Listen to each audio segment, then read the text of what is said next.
That's a positive one right off the bat. We like math. That's awesome.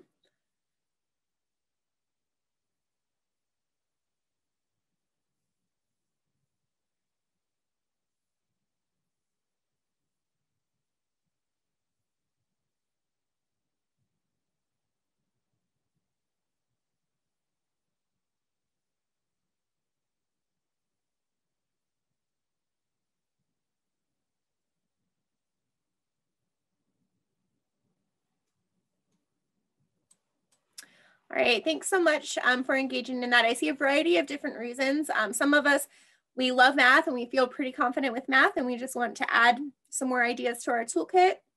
And others of us maybe don't feel quite as confident, but we want to learn some strategies and find some resources. So I love that all of us are here. And we will definitely be looking at some ideas and resources that can help you with your preschool math instruction. All right, so we're going to watch a video. You do not need to click on this link. I'm showing you that we're watching a video about comparing measurement. And what we're going to do first is just record some evidence of the teacher and student actions that we see in the video. So if you are in the Nearpod, this link will automatically, this screen will automatically show up in your Nearpod browser. So I will play the video from my screen. You'll be able to watch it in Zoom, and then in the window where you have Nearpod, we just ask you to record some teacher and student actions. We're going to watch two different videos today, and I just want to be really clear that neither one is we're saying this is exactly how you should teach math. They're just examples that have some high quality practices, and we're looking at evidence for what those practices are. There might be some strategies you choose to take back to your classroom. There might be some things that you do a little differently. They're not necessarily supposed to be the way to teach, but a way to teach that has some effective practices. So I am going to go ahead and play the first video. It's just about 2.5 minutes.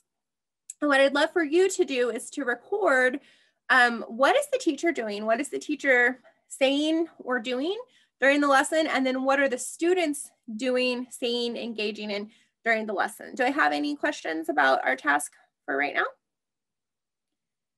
Okay, all right, I will go ahead and share the video on my screen, and then you can record during and or after we finish the video.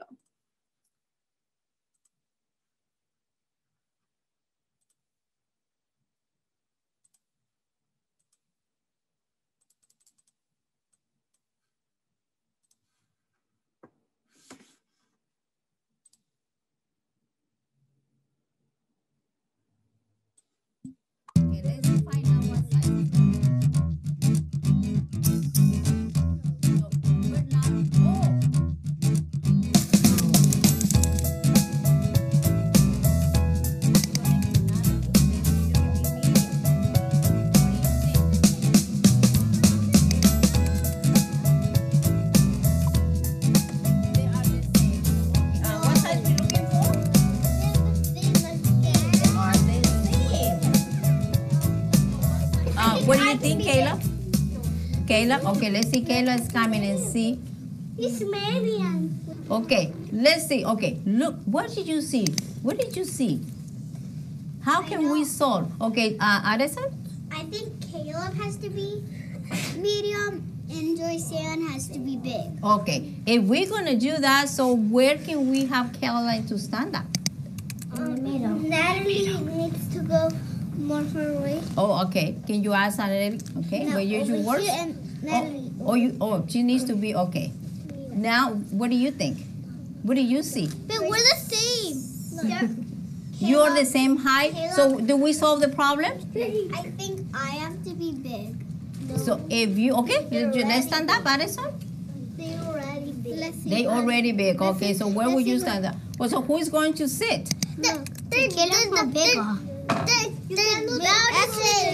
The same. So, Addison, you measure yourself with who?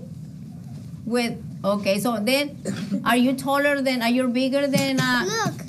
Okay, is she? More bigger. They're the same, maybe. They're the same? You think they're the same? What do you think? I think Devin could be because he's big. Oh.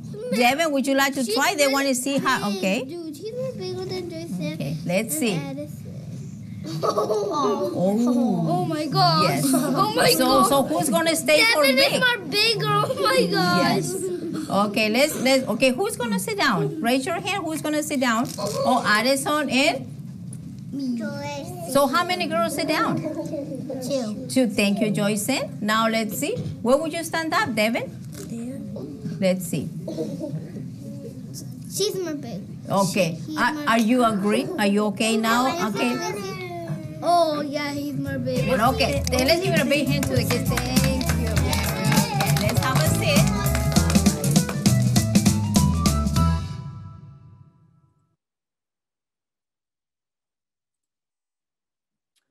All right, I'll give you just another minute or so to continue adding some teacher actions and student actions for what you saw in the video. All right, thanks for all of the ideas that you have shared. Go ahead and continue adding a couple ideas, and then if you have added yours, feel free to read through what your colleagues have written.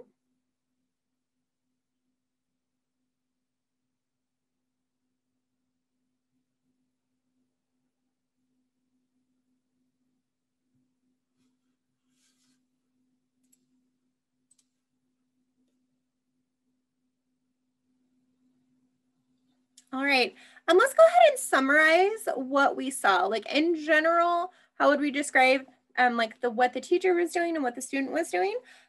You are welcome to unmute if you have a comment you would like to make, or you can put something in the chat box as well. But let's just open some dialogue about the evidence that we saw in the video of teacher and student actions.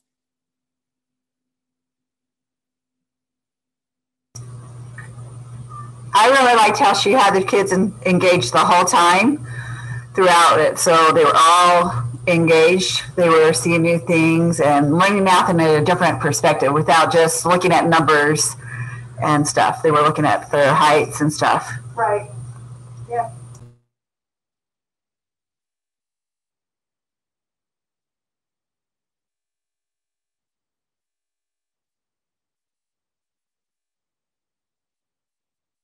All right, any other ideas? I also, just to clarify, I see some comments in the chat box. You're welcome to put ideas in the chat box. That's completely fine. But if you want to be in the document that we're working on, you need to click on the link to the Nearpod and then make sure that you have the Nearpod open in a window in your browser, and that's how you'll be able to access that document. So I see Jamie's responding to that as well. But also feel free to make comments. I see it saying like the teacher sat back and gave the students information, and they were the ones doing the work and finding the results. All right, other ideas in general, what we noticed about this example of math instruction.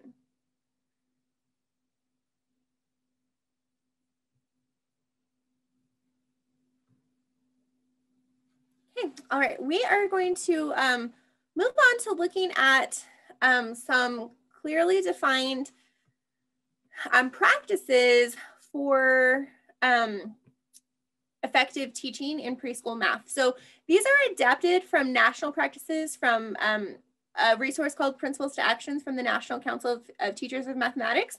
That resource of the effective teaching practices are what is being used in our K-12 system. And for preschool, we've decided to just take those practices and modify the language slightly to adapt to preschool.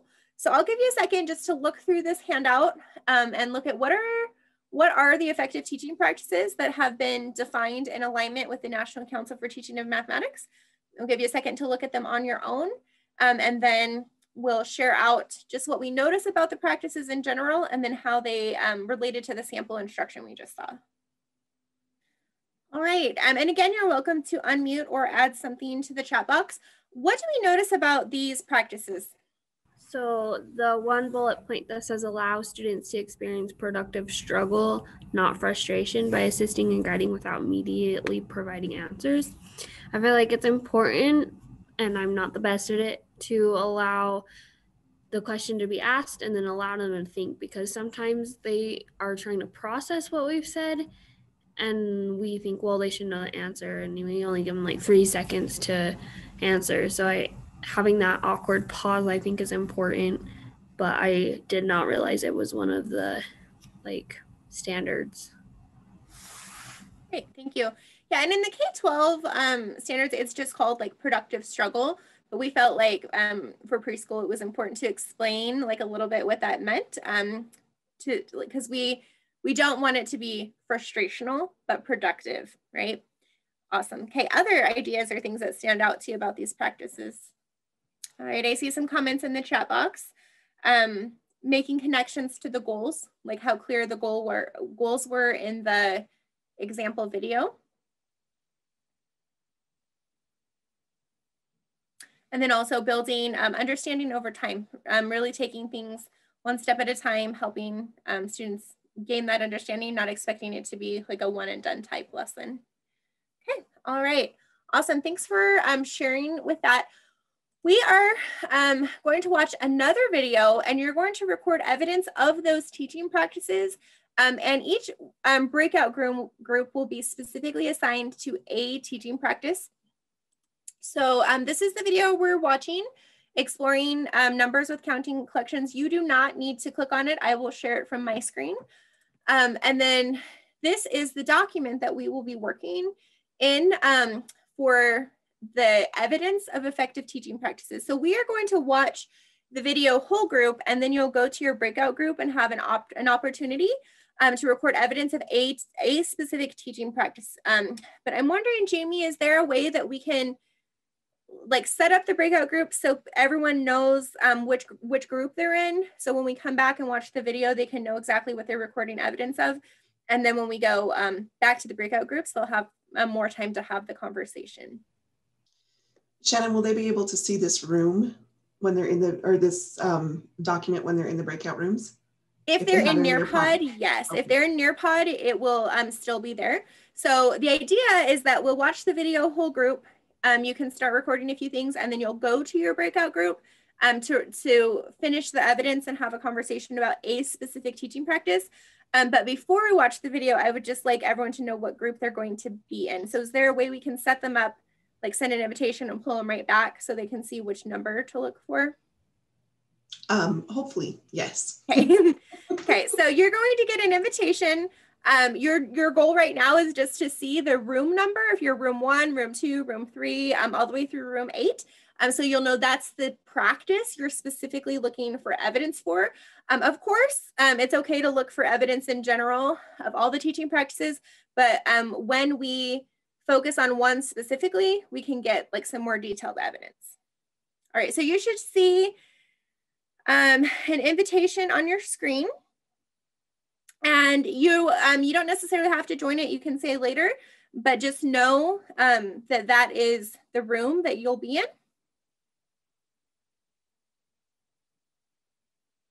And then Jamie, I think a couple of us did actually click join. So if you can pull them back.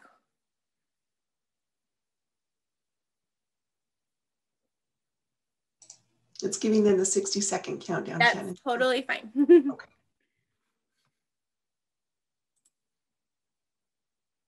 All right, so as we watch the video, you are welcome to record evidence of the teaching practices while we watch it, or you can just kind of keep some ideas there and then work on it when you get to back to your breakout. I'm seeing one comment, Jamie, that somebody didn't. Yeah, my Nearpod, as I go back to look on it, it says like google.com refuses to connect. So I don't know if I need to try to go onto a different web browser or what, but I do not. Usually it works in Chrome. Is everyone having this issue or just a couple of us? Janelle and I are both having the same problem. So we are just gonna be at your guys' mercy. Okay, well, hopefully when we go, ours is not working either. Sorry. Okay, you're fine. Thanks for letting me know. Let me double check. Yes. We can either launch a new Nearpod or we can have them all log off of Nearpod and then I can put it back in the chat box and have them log in again as a new participant. I'm also wondering if the document, it's my issue on my end of Google, not Nearpod.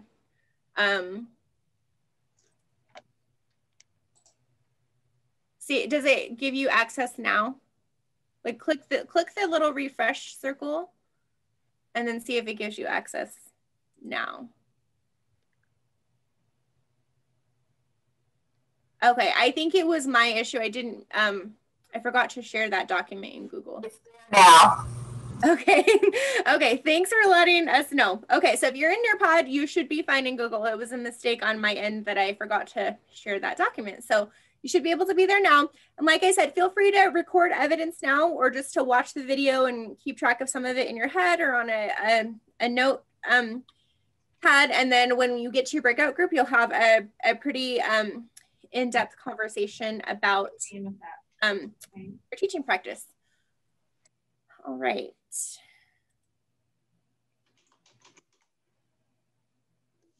Shannon, do you have the code for the meeting or do you need me to pull that up again? I think it's just if you put the link in, okay, it'll let them get there. So how do I get back to the breakout room? I had an invitation. I went there. It wasn't working. I came back here. How do I get back from? Jamie will send an invitation when it's time. We're going to watch the video whole group. Gotcha. Yeah, we'll watch the video whole group. And then as soon as it's over, we'll send you back to your breakout group and you'll have your conversations there. Okay, all right, here we go.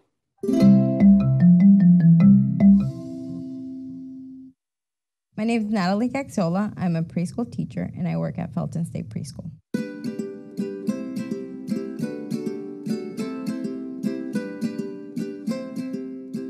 Today's activity is counting collections. Throughout this activity, children are practicing counting skills that they've acquired or are acquiring and developing. You guys ready to go to counting collections?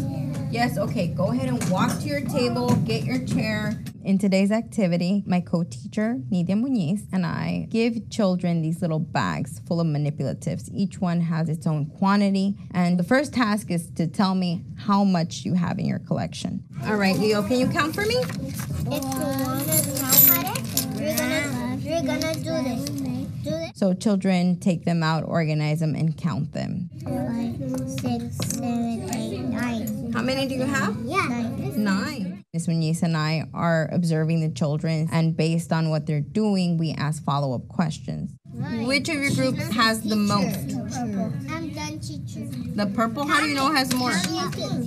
With counting collections, once you get started, it becomes a part of your routine that is the same yet different every time I do it, because the kids don't get tired of it. Can you count yours again for me? 1, 2, 3, like that. 4, put that one on the last 7. Can you give me 2? No, I see. No, I count them. Okay, how many do you have left? 1, 2, 3, 4, 5. So how many keys do you have? 5. 5. If I give you one more, how many do you have? 12. 1, there's 12. 3, teacher, there's 12. He said 1, 2, 3, 4, 5. It's always a challenge because you have children that are acquiring very basic needs in regards to their math skills, and there's other children that have developed a much greater understanding of math, and they can be exactly the same age, and you're trying to make sure that you address all their needs. Sophie, can you do me a favor? Can you come and work with Penelope? Can you help her count her collection? One of the strategies I use is to help their peers and to model for their peers, and they can support each other. So maybe you can give her a suggestion of how she can move them. And then, are you ready, Eden? All right, let's count together. Can you count with me?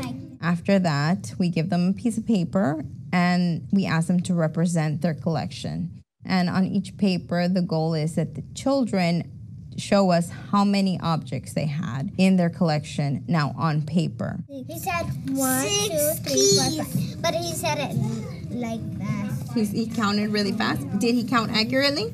What? Did he get the right answer? I did. Can you double check? 1, 2.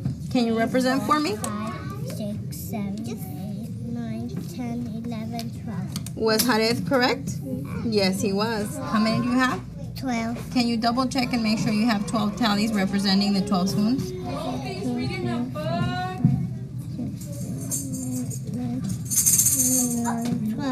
Do you have 12 on there? Okay. Oh, you traced each one, huh? So how many do you have on your paper? This one? 2. Learning about counting collections really taught me to stop and observe and build on what each child has.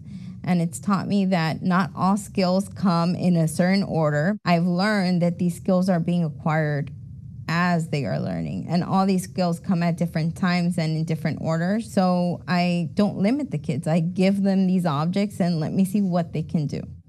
How many did you put? And the name's right here. 2, 3, and then the brown right there. Teacher, he's Okay, let's count together. Okay, ready? 1. 5, 2. Looking at where I started in the year with the kids and where we are now, Penelope comes to mind. Penelope had a very difficult time keeping track of her collections and even counting by rote. And there's times where she still slips here and there with a number, but with a simple follow-up question, she can demonstrate she can count 1 to 1. Can you count 1 by 1? He's done,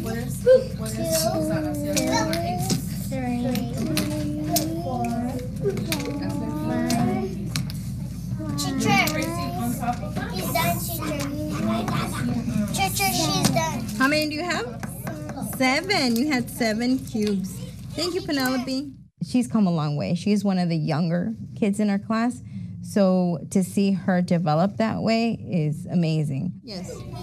This is 5 and this is 2. After they've represented, we ask more follow-up questions to make sure that the number is accurate. How did you represent them? Circles? Okay. So how many circles do you have on your paper? 1, 2, 3, 4. I made my name. And of course, what the children produce varies. And the follow-up questions that we ask are based on what the children are doing and where each one is at. How can we check to make sure that you have the right amount from here to here? You did all of them? Between this one and this one, this group and this group, which one has more? Both of them.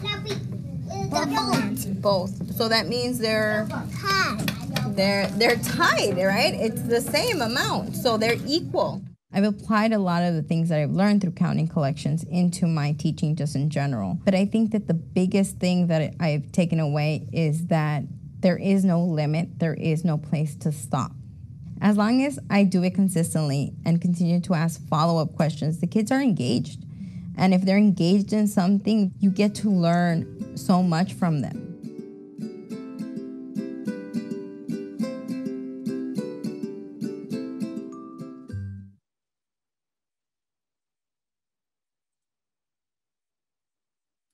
All right, we are going to go ahead and get our invitation to our breakout group again.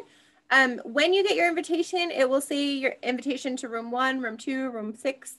And then also over here, you'll see which row is assigned to your breakout group. Also, once you're in the room, the upper left-hand corner usually says the room number. So you'll get your invitation again, make sure to join the group. And then as a breakout group, have a discussion about the teaching practice you are assigned to and record any evidence from the video related to that practice.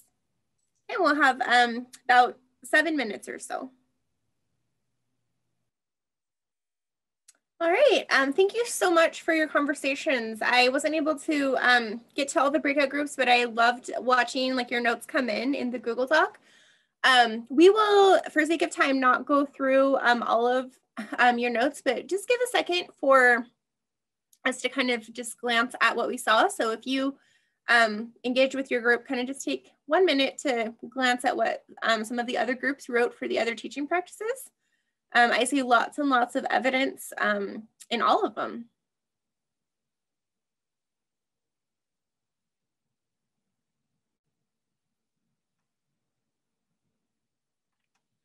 All right, and does anybody want to make a comment overall about what that experience was like for you to record evidence looking at a specific teaching practice?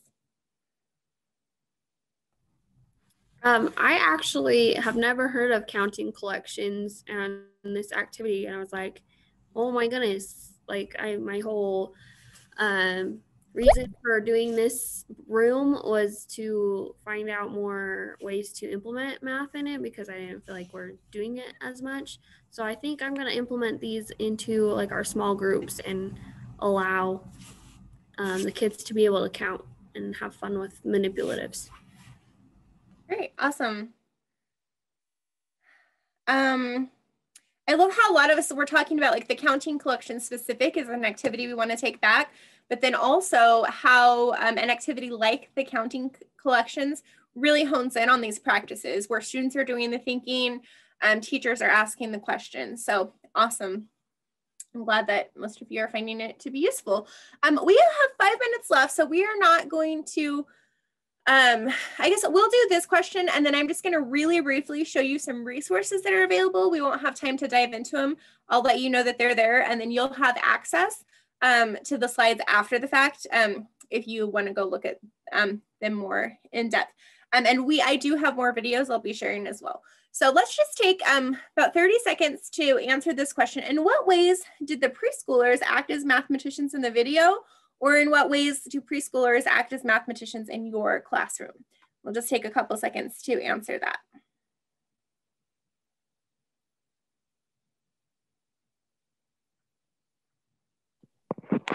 As far as like everyday things, our preschoolers like to get their fruit snacks at snack time and sort them into like the purple ones or the red ones and count how many, you know, purple fruit snacks they have or red fruit snacks they have or yellow or whatever. Yeah, that's awesome.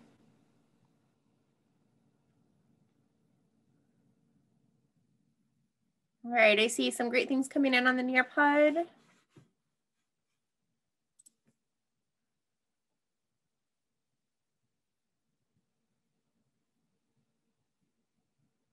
I love this comment about like how comfortable the kids were with the math, because sometimes we have teachers and kids who might be shy with math. I will say that I think it is common sometimes for teachers to be a little shy with math if they were afraid of it themselves or had some anxiety around it. And the more we as teachers can be positive with it, the more kids will love it and be excited as well. So I think there is a high correlation between the teacher's disposition towards math and the student's disposition towards math. So I love that comment. All right, thanks for your ideas around how you see them being mathematicians. I wish we could spend more time on this, but we are almost out. So go ahead and just glance real quick, and then we're going to go ahead and move on to just share a couple of resources. So there are some additional videos. The PowerPoint is linked in the Google folder, so you can grab those links there. And then let's just do this really quick poll. How familiar are you with the new preschool math standards? Like, did you not even know that there were new standards that came out this year? Are you somewhat familiar, very familiar?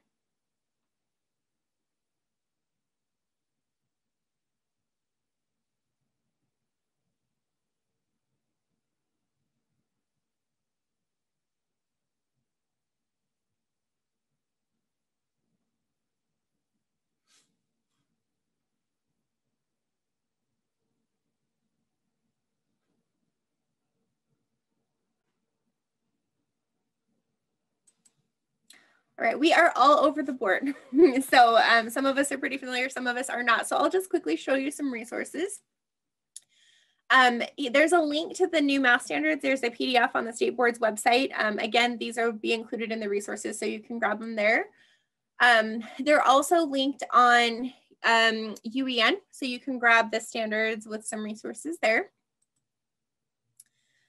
And then there are, so we won't have a chance to say what we've noticed. There's also strategies and activities that you can find on UEN as well. But it's a whole PDF that has lots of activities aligned to the standards specifically. So know that that is there as a great resource. And then there's also just this page here of some additional resources. So the Dream Institute is based out of Stanford, and they have lots of resources. So there's like lessons, there's video examples, there's articles, topics, things to see there. There's an idea library at the Erickson Institute that has lots of awesome ideas. And then Learning Trajectories is a great resource if you're wanting to know like how kids develop their understanding. NACCE has some resources. There's a position statement from NCTM on early learning. There are some books that can be really helpful for young learners if you're interested in that. And then we also have all of the videos included and then some research as well. So this is in the folder as well as in the Nearpod. So we won't have time for you to really dive into them today, but just thank you so much for your time. Know that those resources are available. If you have any questions or anything, feel free to reach out to me via email. Thanks for your time today. Have a great day.